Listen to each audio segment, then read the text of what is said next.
College Football Update with your host,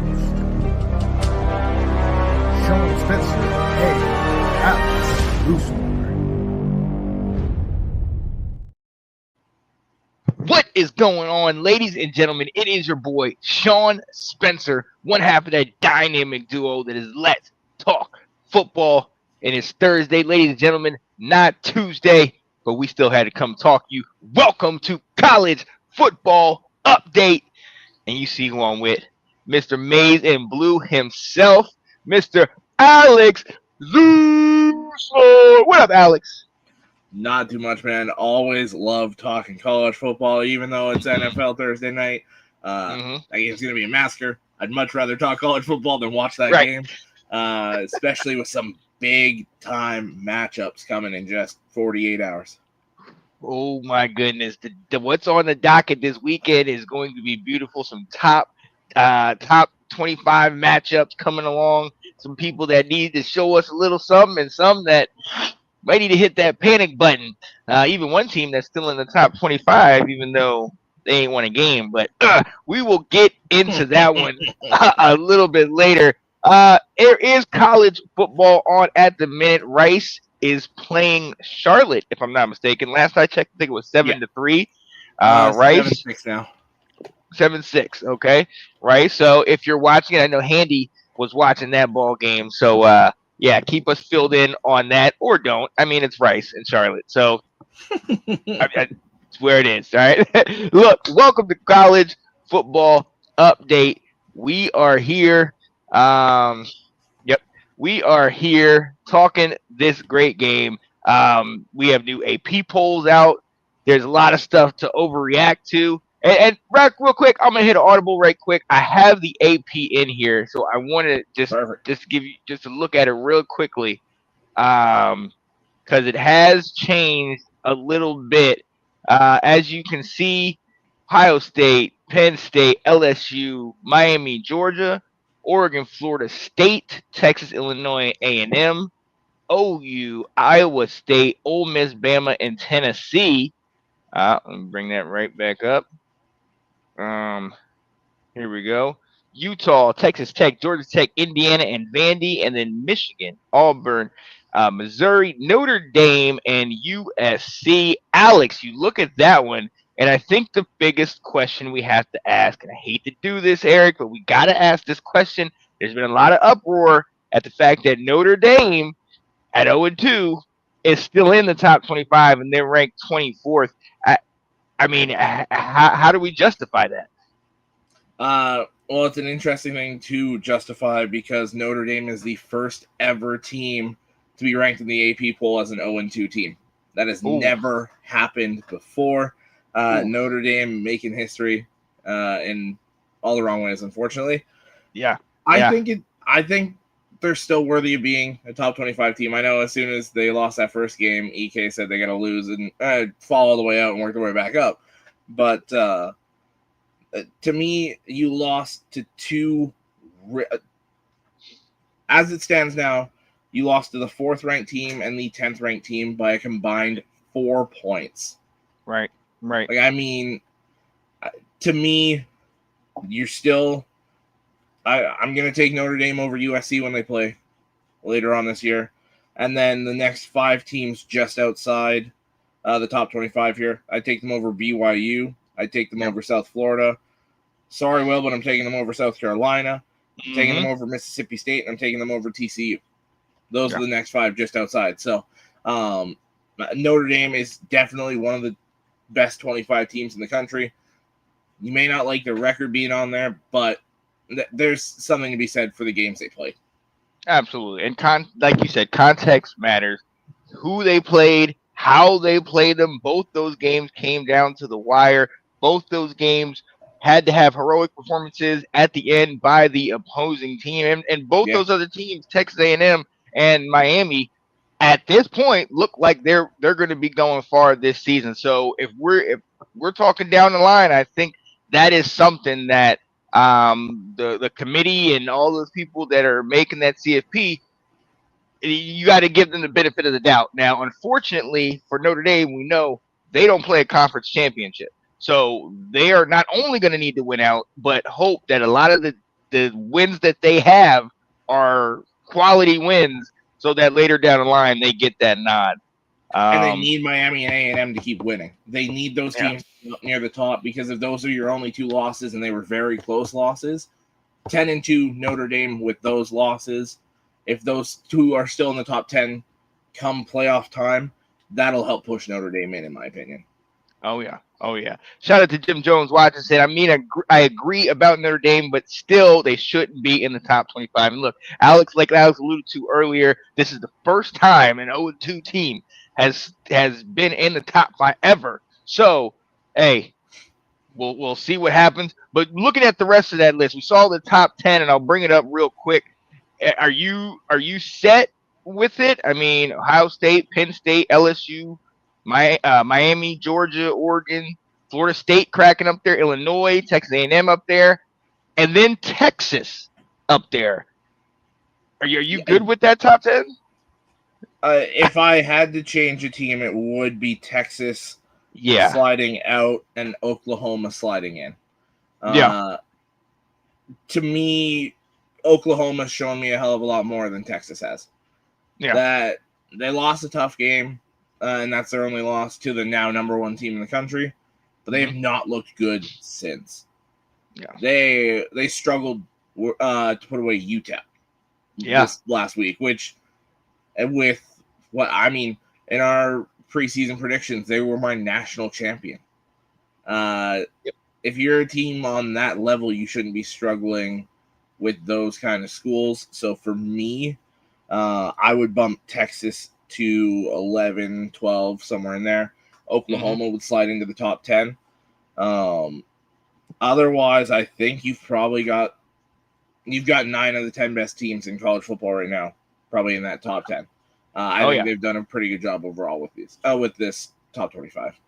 Oh, absolutely. And I'd argue, and I'm going to make the argument a little bit later, that those top 5 are head and shoulders above the rest. Now, Georgia, we'll see. They played a great game. We'll mention that. But you go Texas and then down the line, and those top 5 teams are pretty legit. Now, Jim Jones is saying, yeah, Texas should not be in the top 10. I agree with you about OU. Let's go to his team, Louisiana. Still 3rd. You got Penn State, you got Ohio State. Both got big wins, as far as the score total. Yeah. But I mean, they played a scrappy Ohio team for Ohio State, and then Penn State played Villanova. So with LSU getting a win over a struggling Florida team, they also have a win over a struggling Clemson team.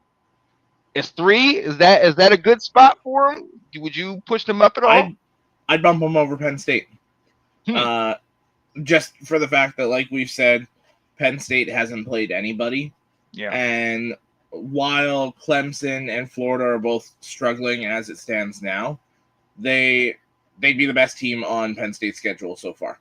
Yeah. So, to me, I have no problem with LSU being 2, Penn State 3.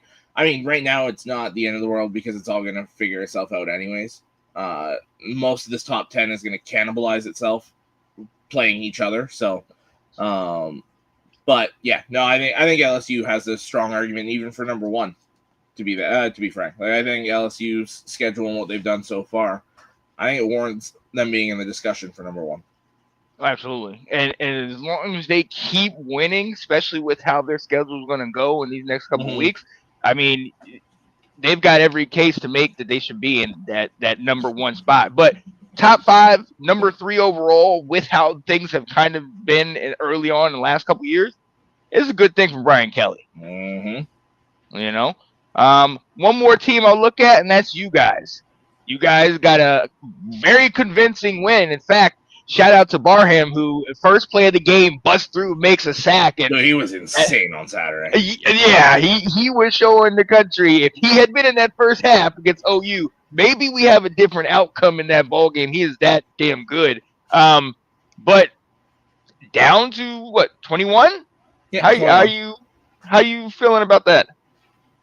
To me, if we're a playoff team, it's going to sort itself out by the time it gets to that point. I think we're better than the 21st team in the nation, but the only team now, mind you, our New Mexico game looks a lot better after they demolished UCLA, which may not be saying much, but New Mexico and Central Michigan are our wins. Nebraska's a massive game this weekend. That's another undefeated team right there. It was a brutal game plan against Oklahoma. Oklahoma was absolutely the better team that night. They deserved to win and probably should have won by more, realistically. And that's why I said they should be top 10. But to me, they're fine at 21 right now. Oh, we are. Oh yeah, give them room to move up, and they got time to do it. And just like we said about LSU, they got the schedule to do it. Now, before we get off this, one more thing. I know our buddy is not here, and I know he has some choice words on this. Will Kramer, in a loss to Vandy this week, they potentially lost their quarterback. He's out on concussion protocol, so we'll see what happens after. They're out of the top 25.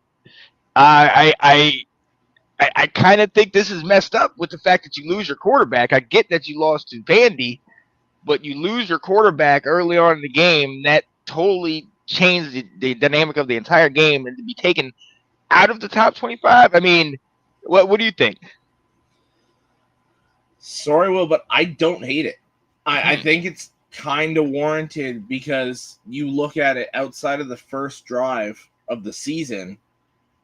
That South Carolina offense has been sputtering. It has not looked like a top 25 offense. Mind you, the defense has still been good. But that Virginia Tech game doesn't really show much because, as we've already alluded to, Brent Pry got fired. So after an 0-3 start. And then to lose to Vandy, I mean, Vandy's now in the top 25, and they're a good football team. But that's one, if you're 11 and they're unranked, I know you lost the quarterback, but you should find a way to be competitive. And I know the score was kind of close, but it didn't feel that close. No. Sorry, Will, I hate to say this with you not here. But yeah, no, to me and them, they're just outside. So they've got every chance to work their way back in. Yeah, absolutely. So we'll see. Best of luck to him in his recovery, Sellers in his recovery, and we know Beamer is going to have those boys fired up. But in the score, I mean, we saw that game, but we'll see. We'll see what happens. But them being outside of 25, another team that needs to work their way back in. Look, let's go ahead and move on. Appreciate you guys here in the comments joining us, and you're going to want to continue with this. We got to get into our next subject, which is overreaction or reality. This is somewhere where we sit here, put something out there, and see, is it just an overreaction or is it reality? And I've been talking about this team for too daggone long.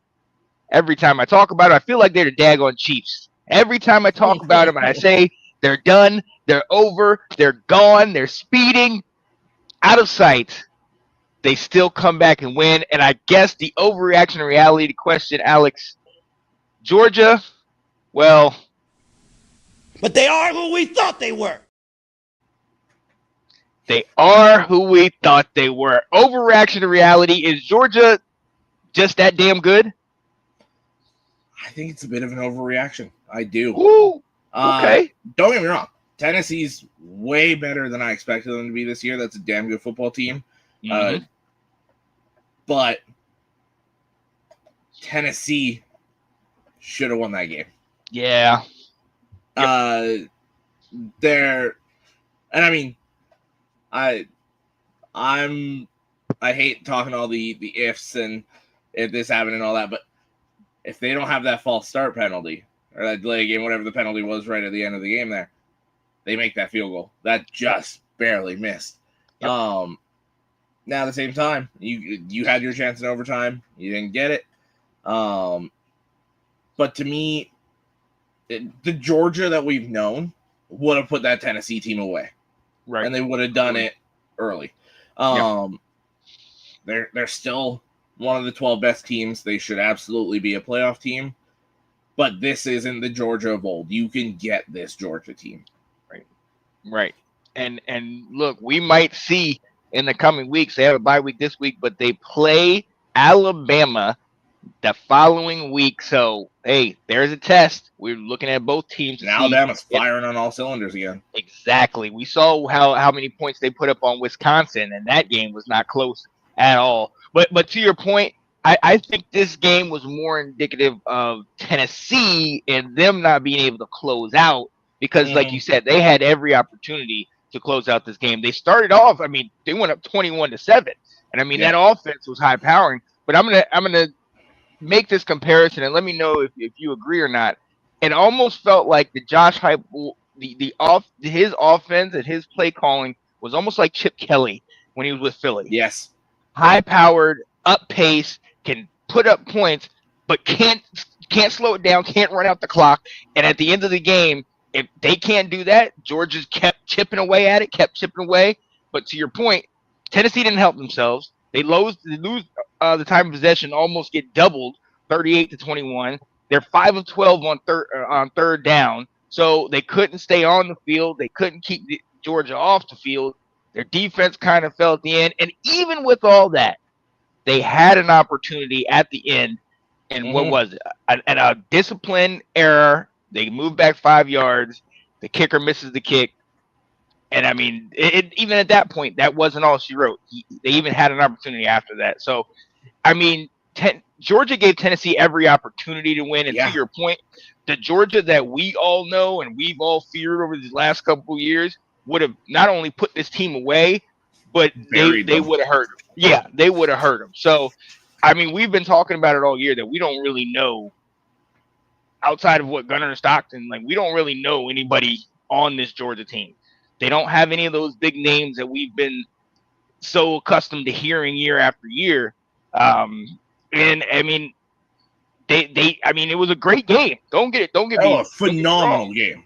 Yeah, I mean, I loved every minute, but at the same time, it makes you wonder. They didn't have that kill switch in this ball game, but they had escaped with that victory. So we'll see. Now, I will say Gunnar Stockton earned a lot of my respect this weekend. He 100%. Wow, 100%. He was insane. That fourth down throw to get the touchdown late in that game was phenomenal. Oh yeah. For a guy that we've said doesn't really have it, he showed it on Saturday. Well, yeah, and that's one of the things that even I talked to the Georgia guys about was when are they going to let him unleash? When are they going to let him rip it and throw it downfield? And they came right away. I think that first play of the game, they went for a deep ball. So they made an effort to really go and show that they can have an explosive offense, and it makes a big difference when your wide receivers are catching the ball. Not like last year. You know what I mean? So yeah, I'm with you. I think I think it's an overreaction to an extent. They're probably still going to be in the SEC championship game, right? But where every other year it's been okay, Georgia's going to be there, and who else? Yeah. Now it could be LSU and Texas A&M, or LSU and Alabama, or A&M and Alabama, or Texas could figure it out and get in there, and Georgia could be left on the sideline. That is a very real possibility this year. But it still feels like Georgia's appearance in the game is theirs to lose. Right. So we'll see how that goes. And look, sticking in that area, the Georgia and Tennessee area, got to go on. Overreaction to reality. After 2 big wins, Vandy and Georgia Tech, have they turned a corner? Is it time to say that these 2 teams are potential contenders? This is reality to me. This is absolutely reality to me. I like that. But at different levels. I don't think Vandy's an SEC championship contender or a playoff contender. But this is a team that should realistically win 8-9 games. And be a damn good 8-5 or 8-4, 9-3 team going into that bowl game. Georgia Tech, to me, has a strong argument to be the favorite in the ACC. Mhm. Just the style of football they play, they can grind the game out. Haynes King and is it Jamal Haynes, the running back, are a dynamic duo. And Haynes King just seems to make all the right plays in the big moment. He's a veteran guy. He's been through it. And that whole team seems to form around him, the coach, and that style of football. Georgia Tech is a playoff contender. Yeah, honestly. And I totally agree with your point about them in the ACC. I mean, the way that they're playing, especially with how Clemson kind of looks, and they got the win over Clemson. I only see what a Miami or a Florida State. That's really, and I think those games could come down to the wire. And more for me, it's Haynes King, and I think it's kind of interesting. I've heard his name somewhat floated on the dark horse Heisman Trophy candidacy. I think it's warranted. I agree. He's not going to have those numbers that are blowing you out of the water as far as quarterback. I think he only has over like 350 passing yards, but they're more of a run offense. He leads his team in running the ball with over 250 yards and has his 4 touchdowns. But even more than that, he is the embodiment of that team. You look at that Georgia game that they played last year, he willed them. I mean, he literally was dragging himself, almost a la Duggan with the Big 12 championship game a couple of years back, where he almost was like dragging him and his whole team, put him on his back. I think you have to put him in consideration. I mean, obviously it's early on, but what he's been able to do with this team over the last couple years, and they look good, and I'm right there with you. They can really make some noise in the SEC. As far as Vandy, I think it's almost the same logic, like you're saying, but the different levels. Because Vandy has a much tougher test in the SEC, and the teams that they have to go against, the Georgias and LSU, some of these the Florida, some of these teams that have more elite defenses. And while I love Diego Pavia and I love how he's talking his mess, and that's one of the things that I've always, that's my guy. I'm with that. I still, with them, I would say let me pump my brakes. I think that's more of an overreaction because I think Vandy, while I love the energy and the heart of their team and love the coach, I'm not sure that Vandy is at that elite level yet. Maybe it's because of the fact that they're in the SEC and there's going to be a lot more, tests that they have. But I think you're not going to get many more years of the guys you have. So this would be, I don't know. I don't think they're ready just yet. Haynes King is the best QB in the ACC, in my opinion. Ooh, I love that. Okay. It's very close between him and Beck right now. Carson Beck is playing some phenomenal football in Miami. Absolutely. Yep. Castellanos is right in there too. Can't sleep on him. Got to put Castellanos. 3 very good quarterbacks. Absolutely. So, the jury is out. Georgia Tech, I think that's a reality. Vandy, like you said, there's levels to this. So, I think Vandy, I am pulling for Vandy to make moves and shock a lot of teams and potentially go very deep into the season or very deep into the playoff. I mean, we'll see. I don't even want to say playoff because I don't think they can get through the SEC. And even if you're not gonna. It's gonna be too difficult in my opinion. But Georgia Tech, to your point, in that in the ACC, Vandy in the SEC, Georgia Tech in the ACC, it could definitely possibly happen.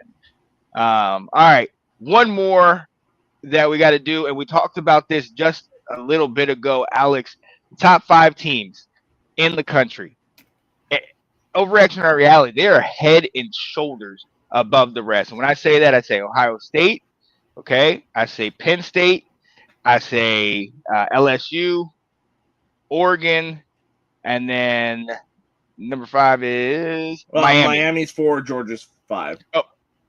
Oh, really? 6. Yeah. Oh, Oregon 6. Okay. Well, that's why to me this is a massive overreaction.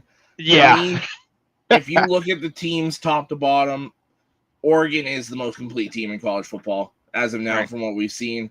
Dante Moore is slinging it all over the field. He's playing very good football right now. But to me, it's more the defensive side for Oregon. I love what I'm seeing from Dan Lanning's defense. To me, they're too low at 6, but again, they've got to play Penn State. And then there's a chance they see Ohio State in, say, the Big Ten title game, depending how that all shakes out. But to me, I think Oregon is right there with those guys.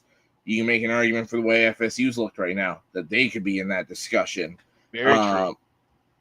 In the Big Ten, I think a team like Illinois can hang with Oregon, Penn State, them. A&M, Oklahoma, who realistically you can make an argument Oklahoma might be the best team in the SEC the way they've played so far.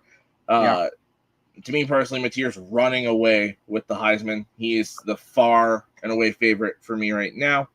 But there's so many really, really good teams in college football right now.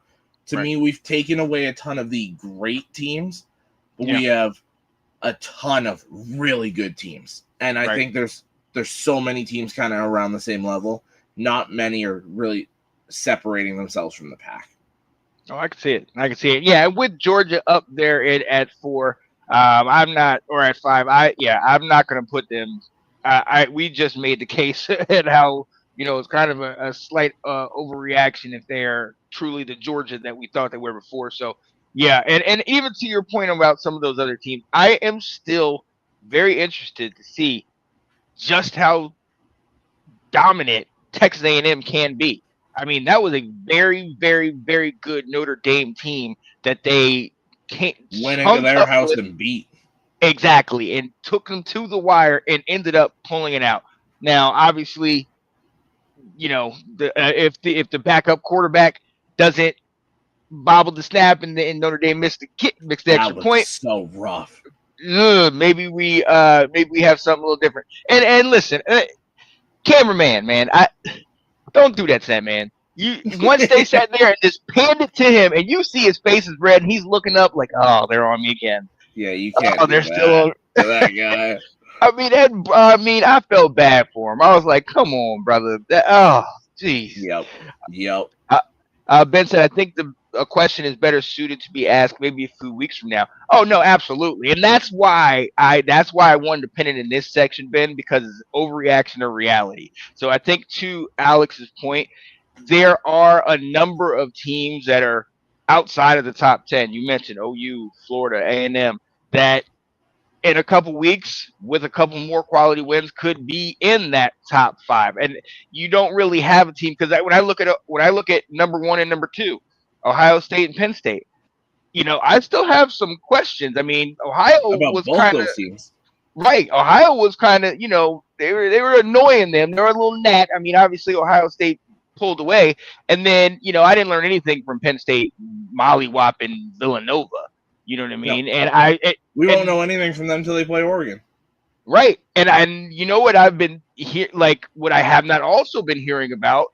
Cade Klubnik. I mean, not Cade Klubnik, but Drew Aller. I have not been hearing. I mean, technically both of them, but I see Cade Klubnik. I've been hearing negative more so because of the losses. But in all these wins and everything that's been going, Drew Aller came into the season as one of those guys that top tier quarterback, potential Heisman candidate, and I haven't heard anything out of him. And maybe because he doesn't have to do anything except. Well, that's what I'm saying. Maybe Katron Allen, Nick Singleton, Katron Allen, Nick Singleton. Right.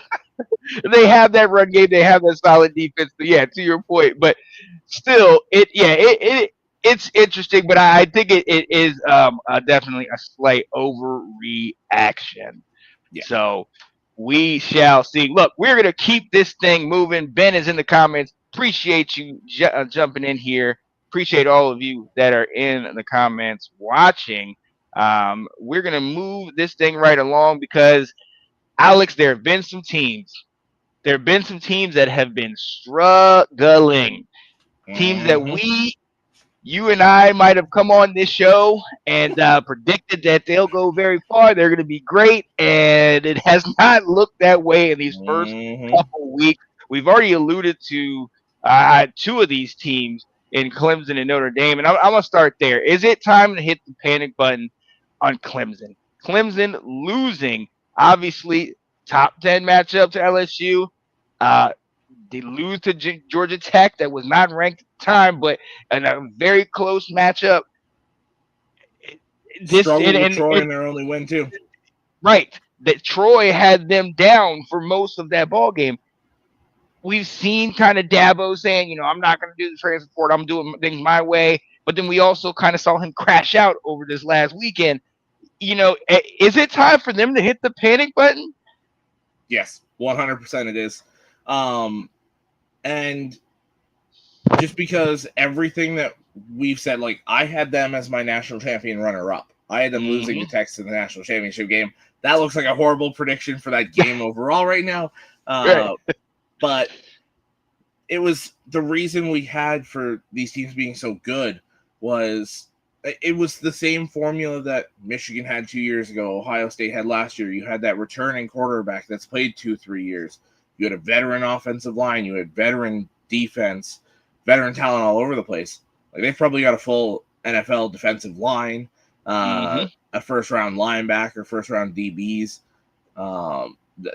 That Clemson roster is loaded with NFL talent, and yet they can't get out of their own way. Kate Klubnik is not playing well. The offensive line has been atrocious for Clemson this year. It's been awful. It's just whatever they seem to do isn't working, and they've got better talent they're playing against coming up. So it is absolutely time to hit the panic button. Oh, yeah. I mean, look, you don't have, like you're talking about the O-line. The quarterback play is not helping. The running game has been almost non-existent. I mean, outside of Klubnik, it pretty much is non-existent. Right. And you get to the question where, you have the talent. So who is this on? And I think you have to point fingers at the head coach. And obviously you look at the past success that he has, but, in college football, it's just like NFL. What have you done for me lately? And right now, with how they've kind of started off, they really have not looked good. These first 3 games, they wish could have been preseason games because they looked really kind of bad in how they performed and just stupid penalties, stupid mistakes. I think it's time for them to really, hit that panic button hard and say, look, we need to reset now, or we're in jeopardy of losing this season. I don't want to sit here and put them on Florida State of a year ago because I think they have more capable offense, but we're not seeing it. They got to figure something out over there. Yeah. Let me see what Ben is saying. Notre Dame would definitely panic. And, hey, let's go right into that one. Notre Dame, 0-2, still 24th in the country. We've talked about they've lost to 2 solid teams in Texas A&M and Miami, but coming from the national championship, expecting so much. Obviously, you have a true freshman quarterback, obviously, but you're still bringing back your top-tier running back. You're still bringing back a solid defense, And mind you, they only lost in both the games by a total of 4 points. 3 points in the first. And we're trailing for a total of, 15, 20 seconds at the end of those games combined? Exactly. So is it time for them truly to hit the panic button, or can the season still be salvaged? Don't hit the panic button, but you have to be perfect the rest of the way. You have enough games like a USC, like Army and Navy, you're typically right outside the top 25 when they play Notre Dame at that point in the season. So they have to be perfect. These 2 losses, and they have to have A&M and Notre Dame be A&M and Miami be damn near perfect too. Right. They need those teams to look very good the rest of the way, and they've got to look very good the rest of the way. That is the only chance they have to make the playoff. Oh, yeah. And it's out to Ben Benson. Notre Dame definitely hit panic button as far as the playoffs because they're an independent, and they won't be able to compete for a conference title. A team like Indy needed to go undefeated or just 1 loss. Yeah. Or they're going to need a whole heck of a lot of help, like Alex alluded to from other people. 0-2 start for Notre Dame, and their schedule from this point on isn't as strong. So their case to make playoffs spot, they will win out and might not help their cause. My only argument for if they win out and just have those 2 close losses is there's a lot of teams that don't have strong schedules this year. If you go and say it's a 10-2 Notre Dame versus an 11-1 or a 10-2 Michigan. Say we finally lose to Ohio State, for example. Mm-hmm. They're going to take that 10-2 Notre Dame over the 10-2 Michigan because that schedule is so much. Their losses are that much better than ours. So they'll start looking at those kind of scenarios on the back end of the playoff. We saw it last year, where Alabama got pushed out essentially because of that Vandy loss. Now, it looked a lot better. Vandy played good football as it went on, but it was one of those that it's just like a team of this caliber shouldn't lose that game. If you're Notre Dame and like we said, how you lost those games, that kind of becomes the discussion and the tiebreaker as we get to the 10th and 11th seed, with that 12th seed typically being the group of 5 auto bid. Right. So, hey, yeah, I don't think they should hit the panic button more because of who they played. And, I'm agreeing with what you're saying. Shout out to Kenneth Clark. They just subscribed. Appreciate you, man. How about FSU football? The quarterback is good. Oh, absolutely. Tommy Castellanos, definitely balling. My dark horse for the Heisman. And, hey, we've talked about it. The big win over Alabama early on in the year. They've looked the part since then. They're in the top 10. Potentially, Florida State could be considered a team that might be top 5 worthy. I mean, we'll see as they go down the line. But, hey, as a Florida State fan, I know you'll talk about this because we got one more team to talk about. Jim Jones said, don't hit the panic button. But like Bro said, that they have to be flawless from here on out. They have to finish. Yeah, Notre Dame cannot have any more blemishes on their record. And Jim Jones says FSU wins the ACC. Ooh, I can see it. It's down to 3 teams right now. Right. It's down to Miami, Georgia Tech, and FSU. And I can't wait to see what combination of those two makes the ACC title game. And I can't wait to see how that plays out because it's going to be fun to watch those 3 go at it the rest of the season here. Oh yeah. Or a team that has not given up a touchdown in the last 2 weeks. Let's go. Hey, okay. Conference football is all in front of you. Clemson's the only one that's got a conference loss so far. Let's go. Nobody cares if we played Charlotte and Richmond. We didn't the bottom of the ACC right now. See that? Let's go, Tar Heel Nation. But look, Kenneth Clark, you'll love this. Hit the panic. We're asking, is it time to hit the panic button for your state rival, Florida, the Florida Gators? Somebody who I was high on, somebody that does not look like they're going to make the SEC championship, but only one conference loss to a number 3 LSU. So we'll see what happens. But with losses to UCF and then also LSU, they are 1-2. Napier's job has been on the line for the last several years. Head has been on the chopping block. He always seems to avoid it. And I'm going to say something. For me, I'm going to tell you, and maybe this is a little bit more because I'm wishful thinking, but I don't think it's time you put them on I don't think you hit the panic button just yet. And the reason why I'm going to say that is that defense is an elite defense. I think that defense is solid. When that front 7 gets going, they held Nussmeier in the first half of that game. I mean, they had him struggling. They were going toe to toe. Unfortunately, the next should I hit the panic button and talk about their quarterback didn't help them throwing 5 interceptions. So, Florida, they're going to have to figure something out with how that offense is playing. If they can hand the ball off, they have a running game, but it's more coming down to quarterback. I'm hoping that this was just a really good LSU defense, and we will see that Florida kind of snap back together and maybe get some upsets in the SEC. But right now, it doesn't look good. I know everybody and their mom's going to say, yes, hit the panic button. But I think as long as that defense can sustain them and they can maybe get a couple upsets, maybe this thing isn't lost just yet. Alex, what do you think, man? See, to me, the visual is absolutely hit the panic button because it feels like it's this close from coming off the rails. Mm-hmm. But I'm going to lean yes, but barely.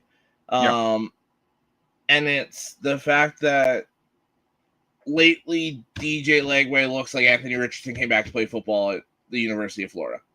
Mm-hmm. He does not look like the same quarterback that was lacing it up for them last year.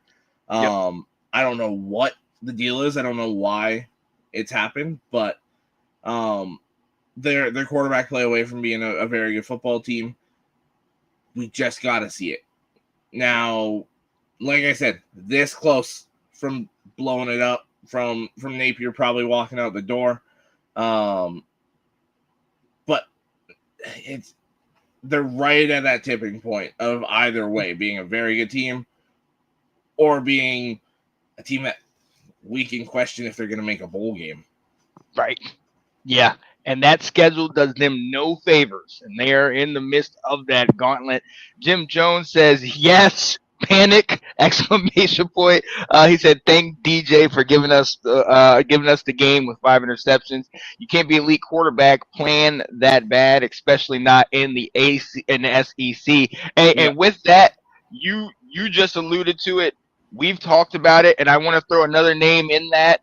Is it time to hit the panic button for a DJ Lagway and Arch Manning? You think it's time to hit it?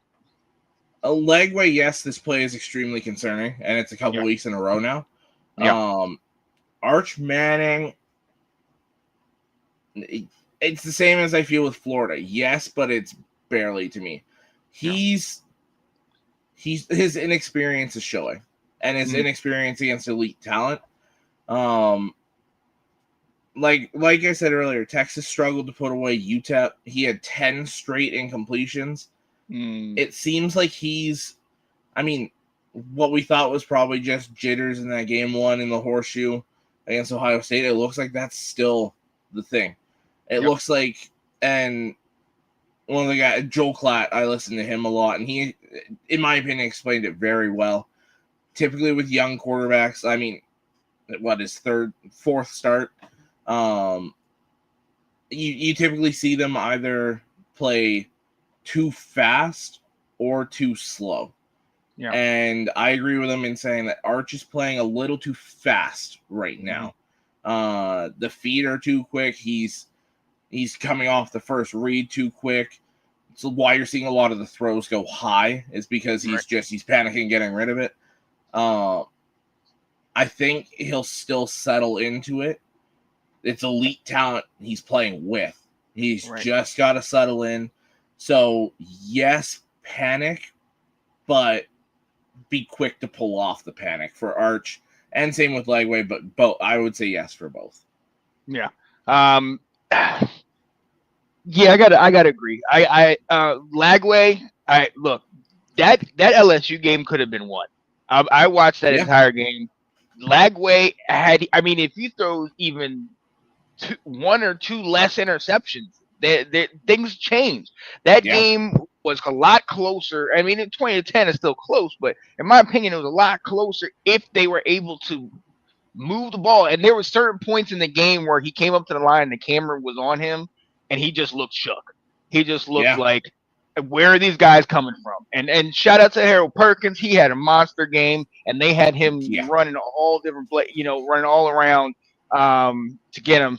And Lagway after a while, you just kind of could call it out, like, oh, he threw a pick. He's not throwing it away. He's not going with his fundamentals. All of the things that had him with that 6-1, little run that he had in the last year, all that stuff went away. And I understand the pressure will get to you in a big time matchup against the top 5 team and everything of that nature. But this is the SEC. You're going to be dealing with that stuff week after week. Especially with how your schedule looks now. But he said, Jim Jones said, panic. He said it's time for them to both panic. With him, I think he's got to panic. Jim Jones said, remember, we lost our future draft picks weeks and went out of the first series. Very true.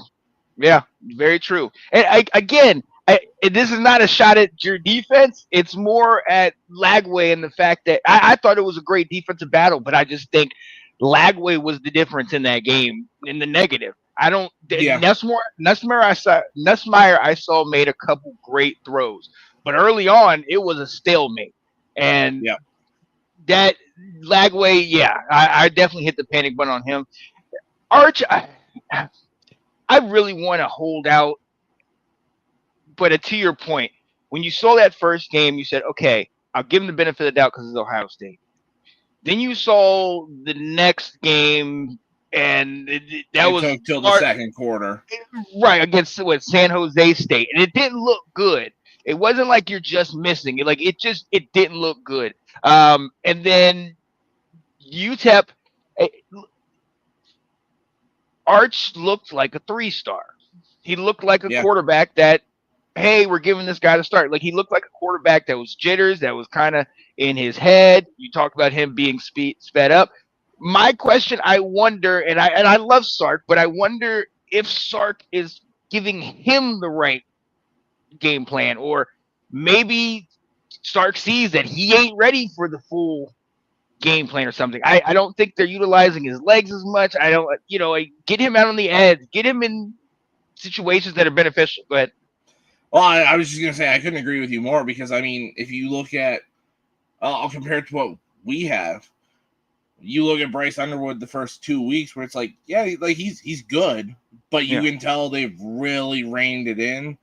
And then this past Saturday, they just let him go and he exploded. Mm-hmm. To me, it's one of those things where, yes, they got to gain the confidence, which Arch clearly hasn't yet. But you still got to put them in the situations they're going to be successful. You've got to scheme it to that guy. Let him get the confidence and then expand it more. But, yeah, it's been very confusing to watch Arch this year. Yeah. And again, you want to give him the benefit of the doubt, obviously, because of, who the family is and, who the family tree and all that type of stuff. Well, But you can see the talent right now. It's right here. It's between the ears. So you hope. And again, this is just like we talked about with Vandy and Georgia Tech, how there's levels to this. I think it's similar in this one, where yes, they both might have been 5 stars, but I've seen glimpses from Arch that I need to get back from. I need to see from DJ. I need DJ to get back and be more consistent. We'll see what happens, but I think it might be time for both guys to hit that panic button. So, hey, that was our Is It Time to Hit the Panic Button segment. Appreciate y'all commenting on that, man, because there's a lot of guys. And let us know, who do you guys think needs to hit the panic button? I think in the first week, I said it was my team. My team needed to show me something. My Tar Heels needed to show me something. And you know what? Going into that, let's go back because they need to show me something again. All right. Tar Heels now 2-1 after that embarrassing 48-14 blowout in the Monday opener against TCU. We've come back and held both of our last 2 opponents without a touchdown, winning 20-3 against Charlotte and then 41-3 against Richmond. And now we play Central Florida, a team that's notorious for having solid running game. This is a team that is better, far better than Richmond. Better than Charlotte. All right, Bill. Like, this is where Bill Belichick needs to. You got your rhythm.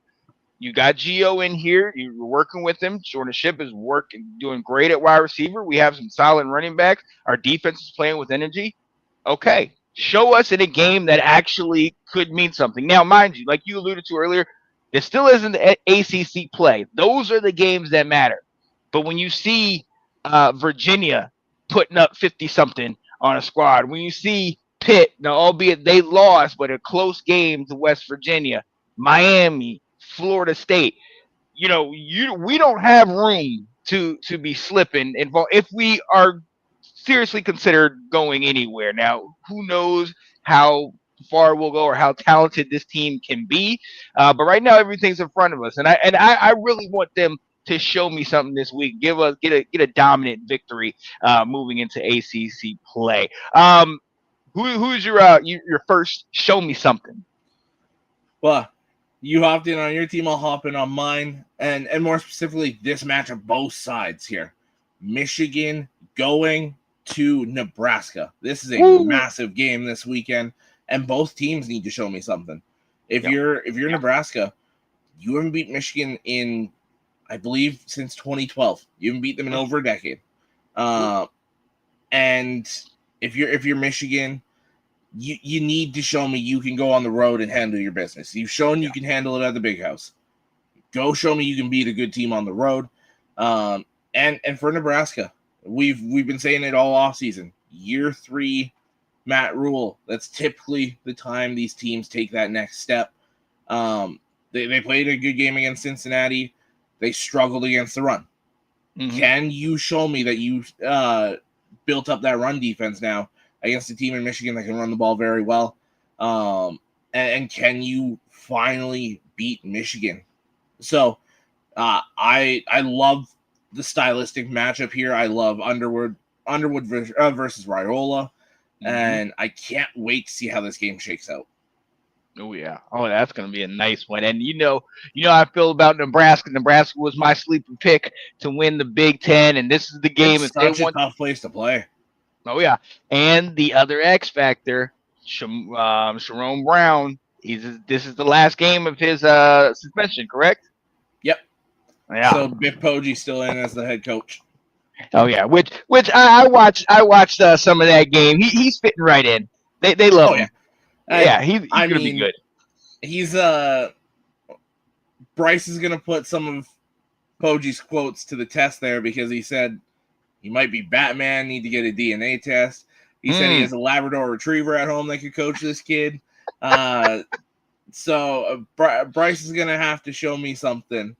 I'm confident in Michigan's ability to get this game done, but that's a very good team on the other side.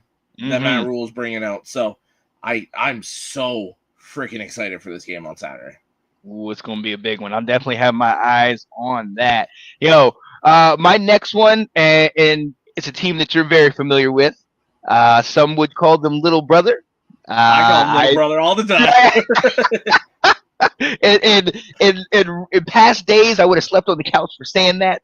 But it's okay. I'm free. Okay. And this is going to be a huge game in my opinion. Michigan State at 3-0 playing USC also at 3-0. Two teams that are probably middle tier with the way they played, lower tier of Big Ten, and both of them had great early starts led by their quarterback, obviously Aiden Childs at Michigan State, and then Mayava at USC. Yeah. So I got to see this one, man. I got to see. Is this a high scoring game? Can these defenses show up? And who can pull this one out? USC, we've had issues. We've talked about them over the last couple of years, but in some of these games they put up 59, 73, and handily beat a much better Purdue team, much better than they've been over the last couple of years, 33-17. So, we've seen that they could put numbers up with that offense and the way that they're playing, and it looks really good. And then Michigan State having obviously that overtime game with Boston College that was a thriller, and then getting W's over Western Michigan and Youngstown State. This is going to be the Boston College game was definitely a test, but this is going to be one of their first true tests. And look, year 2 for that head coach of Michigan State, year 2 for the transfer quarterback in Giles. We're going to start to see results. You know what I mean? We go back to when Mel Tucker was there, and he had that solid first year with Kenneth Walker, awesome. Right? And then after that, 8-5 the next year, and then just obviously a lot of stuff came out and it kind of fell apart. This is finally them getting their wheels back on, if you will. So I need to see him do it. And USC, Lincoln Riley. I mean, we've been talking about head coaches. I'm not saying that he's on the hot seat, but you can't keep it's going. Kind of getting warm though. That's what I'm saying. You can't keep going with these mediocre seasons. I mean, obviously you might have Heisman Trophy type players, but you can't live off who you've had in the past, and especially not at USC. You can't go with these mediocre seasons and not place in the top tier of the Big Ten. I mean, that's not USC ball. So I got to see who is back, if you will, or who's getting back to that level. So both of those guys need to show me something, but I'm eager to see it. That's one, just like the Nebraska-Michigan game. Just give me my popcorn. I just want to sit in front of the TV, leave me alone. I'm ready to go. So What else you got? What's your next love that pick. I feel like this is kind of, I didn't intend for it to become this way, but staying in the Big Ten, Indiana, Illinois. I think this is a massive game with playoff implications. I think one of these two teams makes the playoffs. Ooh, I like and that. I fully think whoever wins this game goes on the road in the playoffs. I'm not saying they're a top 8 team, but these are two very good teams. Fernando Mendoza and Luke Altmaier are both playing very good football at the quarterback position. These defenses are balling out. And Signetti and Bilema, two fun coaches as well. So I think this has all the makings of a really, really fun matchup to watch. And both of these, especially Indiana, because their schedule is extremely weak. You got to show me that you can handle business against a good team. Exactly. And Illinois, the same thing, handle business against a good team before you play Ohio State, before you play Oregon. They got some massive matchups coming their way. Show us a little bit that you can handle some business against a good team. Yeah. I love that. Because Illinois, they're another one I've been watching throughout this year. The Duke that was my game sleeper in the Big Ten. Right. The Duke game was supposed to be a lot tougher, and they kind of distanced themselves from that. Now, Duke didn't help themselves because they're Blue Devils. I mean, what do you expect from them? But, they didn't help themselves. But you really saw Altmaier and that Illinois team really extend the lead and take over in that game. And then Indiana, they put up 73 against Indiana State a week ago. Like, you know what I mean? Yeah, beat the brakes off Kennesaw State. And right. So, they haven't shown much yet. Exactly. So you're not going to get any trophies for your strength of schedule this season. So go out there and do what you need to do. And you need to win a game like this pretty convincingly, kind of similar to how they did Nebraska a year ago. And they came into that game, it was more highly touted, and they really separated themselves in that one. So I'm with you on that.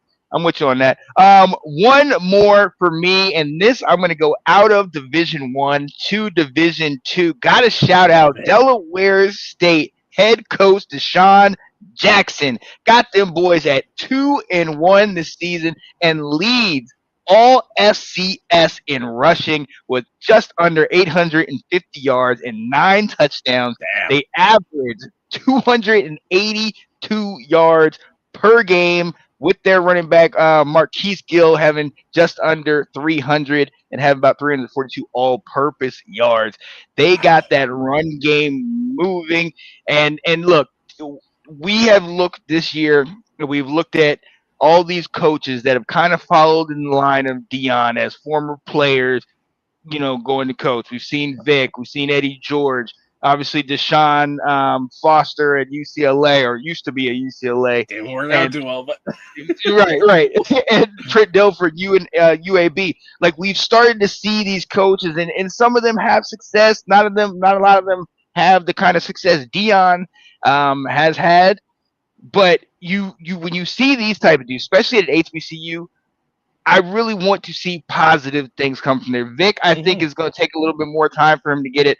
But seeing that Deshaun Jackson's coming in here and having this success, especially from somebody like me, because I was skeptical. With all these guys, you're kind of skeptical. Are they getting the job because they're really good coaches? Or are they getting the job because they just need to bring in a guy that has a name? You know what I mean?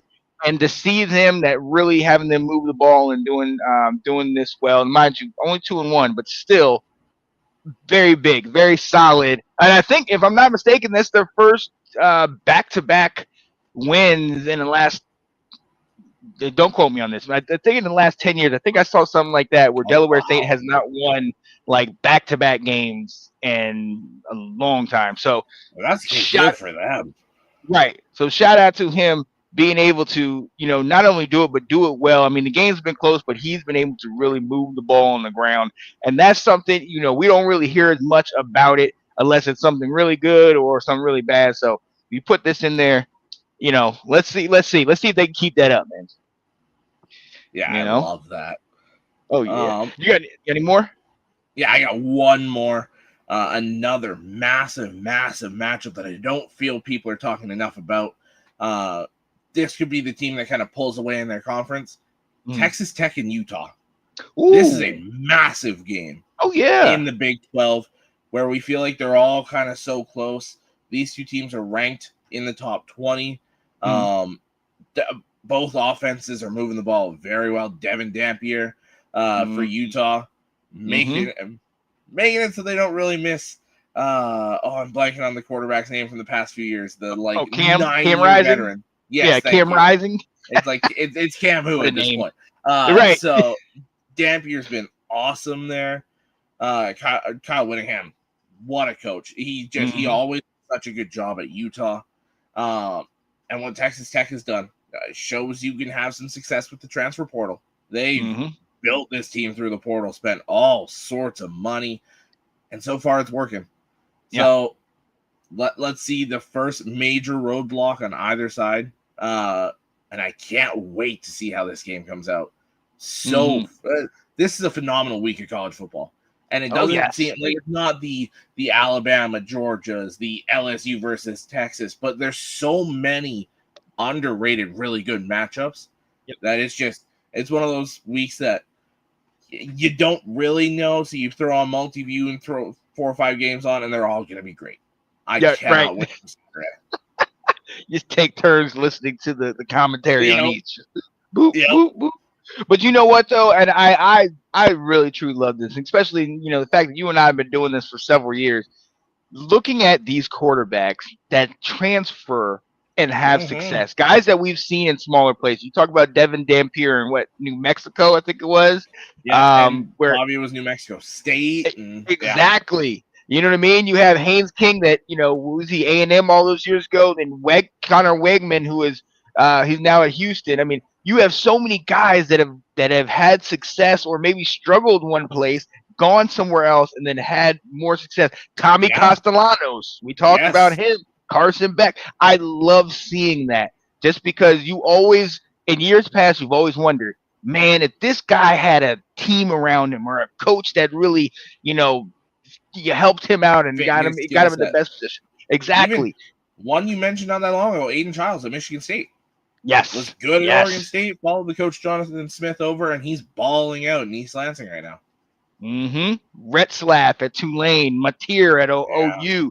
I mean, it's becoming a musical chairs with quarterbacks in the country. Either you're getting a recruit or you're getting a transfer. And I mean, I love it. I understand a lot of people are kind of, it's iffy. You don't know who's on the team, but the fact that you see a lot of these guys moving around and really succeeding elsewhere, man, I love that. That's exciting for me.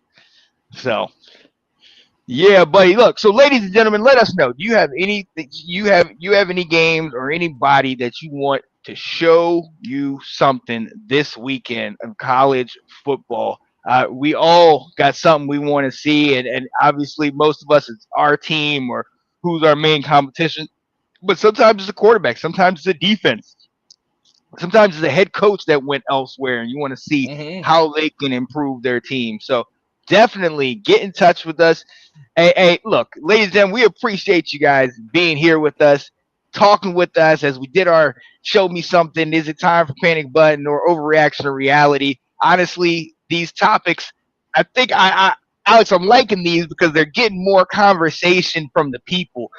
People want to hear, they want to share their opinions on that stuff. So definitely continue to share that opinion with us because we like going back and forth with you guys in the comments for sure. Yeah, I love reading the comments here from Ben, from Ken, from I was looking at the one I shared. Ray Kennedy was on there talking some USF. There's so many different teams. I mean, Jim talking LSU. We've hit so many different teams in just over an hour. And I wouldn't want it any other way. That's the beauty of college football. There's 135 teams in college football. Obviously, you can't get to all of them, but we probably talked 20, 25 teams easily tonight. So I love it. Oh, yeah. I'm here for all of it. Hey, and we're here to talk to you guys, too. So, look, get at us. Definitely pay attention. We're Saturday. If you're good with it, I think we're going to go Saturday morning. All right, perfect. So we'll preview a lot of those big name matchups, and you guys got to hit us up with what you want to see, what you want to be shown. Right at the Bruh, end, Anthony. bruh, come on, man. Handy, missed it. I told you before this show. I told you it was about to go on. Daggone it. I just asked, is Georgia, are they who we thought they were? So you're going to want to go back and look at check that for one, the man. answer. You got to have to go check that one out, man. Oh, yeah. How many days has it been? Take the comment down. 2,119, I think. There you go. Oh, Oh, wait. Let me take that one down, too. let's see. Believe it's 2,119. Yeah, there we go. There we go. 119 days. And counting. Let's get it. Oh, man. Well, look, ladies and gentlemen, we got to get out of here. Shout out to my guy, Alex Loosemore. Shout out to our other guys, EK Holiday and Will Kramer. Definitely going to try and get them back on here next week. Do we get another hot take, Alex? We got a couple. Not as spicy as they've been the last few weeks, but there were a few hot ones. We talked some good stuff. I'll share it with you a little bit later, Handy. You're gonna want to see. You're gonna want to see. Oh man, but look, we gotta go ahead and get out of here. Stay tuned. Like I said, Saturday show. Check out next Monday. This week in Georgia football with Anthony Handy and Colin P from the DMV, talking everything that is Georgia. This week they are off, so next Monday they will be talking Alabama. It's Alabama week for those guys. So I wait for that freaking game. That's going to be beautiful. And if I'm not mistaken, Handy, correct me if I'm wrong, but I think you guys have a special guest coming on to the Monday show. That might be a Bama guy. So it might. You talk about spicy, Handy. It might be spicy on y'all's show. I can't wait to see that. Oh man! But yeah, tune into all we got. Let's Talk Football, the ladies show, college shows, the round table, all that good stuff. Handy said possibly. Okay, perfect. We'll definitely tune in. Big Nate Sports Talk. He's on here. I'm actually going to go on with him a little bit later, talking a little Washington football. So hey, we are back in the mix. College football is back, and hey, where's your quarterback stay in the huddle? He said, "Where else would you rather be?" Yep, nowhere, baby. Right here, right. And your coach? Who's got it better than us? Nobody. Nobody. Here we go. Hey, ladies and gentlemen, we'll see you guys next time. Stay tuned to all the great stuff. But Let's Talk Football, and have a good evening. Watch Rice and Charlotte. Or play video. I'll get a quick update here before we go. Yeah, what's the score of this one? And as I open the ESPN app, it doesn't want to load. Of course. Oh, here we go. 21-9 for Rice. 21-9 for. Okay. Yeah. All right. Well, there you go, Rice. There you go, Rice. I did have a Rice dynasty. It was pretty solid. It was pretty solid a couple years back, But I'm at Kansas State now.